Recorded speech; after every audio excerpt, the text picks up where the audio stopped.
ஆண்டவரை நம்பாமல் நீங்கள் சொந்தமாகவே முடிவு எடுக்கும்போது அது தேவனை பிரியப்படுத்த முடியாது.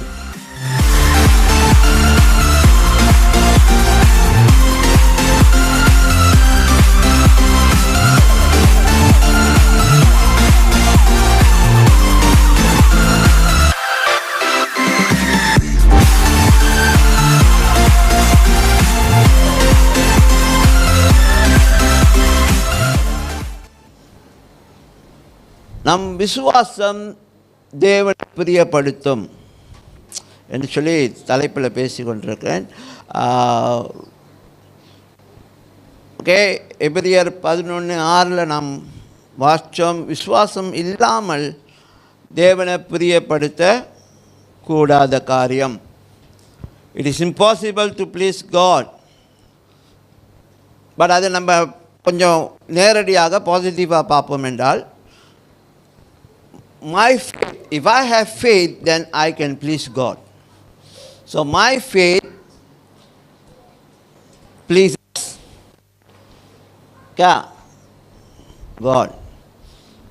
பொதுவாக எல்லாரும் சேர்ந்து சொல்லும்பொழுது எப்படின்னா, faith pleases God. விசுவாசமானது அது தேவனை பிரியப்படுத்தும். நீங்கள் விசுவாசம் இல்லாமல் இருந்தால் வாய்ப்பு இருக்கா? விசுவாசம் இல்லாமல் இருக்க வாய்ப்பு இருக்கா?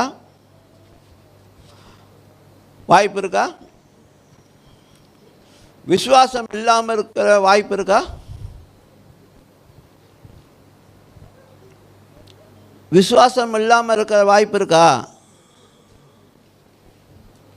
வாய்ப்பு இருக்கு.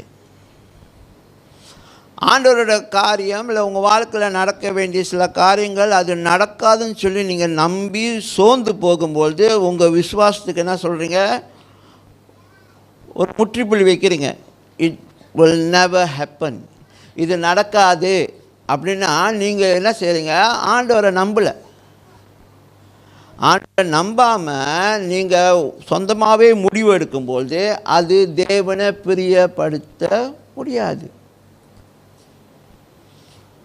அதனால தான் ஒரு பக்தன் சொன்னார், என்னுடைய அவிசுவாசத்தில் எனக்கு உதவி செய்யுங்க ஆண்டவரே, help me in my unbelief. அது இன்னும் நல்லா இருக்குல்ல? Help me in my unbelief. நான் நம்பலைன்னு சொல்ல, ஆனால் எனக்கு நம்ப கஷ்டமாக இருக்குது. அந்த நிலையில் இருக்கிற எனக்கு உதவி செய்யுங்க நம்புறதுக்கு. ஆமென்.